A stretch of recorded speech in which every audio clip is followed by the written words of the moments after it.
রাধে রাধে। আমার ঘরের দুই হোমগার্ডের সঙ্গে পরিচয় করাই। এই পাশে দাঁড়িয়ে আছে কালু। কালু হচ্ছে বৃদ্ধ। আর পাশে দাঁড়িয়ে আছে আমার মিলি রানী। তা এর দিদিকে আগে সাথে রেখেছিলাম, তার নাম হচ্ছে লিলি।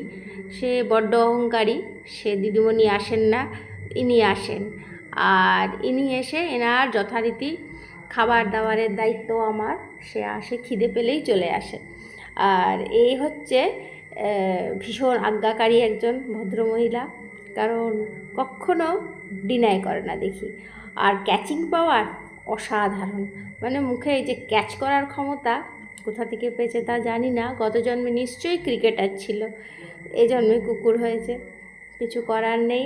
গপুর ভোগ বানাতে বানাতে গপুকে এখনও ভোগ লাগাতে পারিনি আমি, তখনও যখন এদের খাওয়াচ্ছি। আগে এরা যেভাবে মাথা গুঁতো মারছে গেটে, আগে এদেরকে খেতে দিলাম, তারপর এবার গপুদেরকে ভোগ লাগিয়েছি। কারণ অবলা প্রাণী তো, ওদের আগে দিলে ঈশ্বরও খুশি হবে। সবাইকে শুভরাত্রি। রাধে রাধে।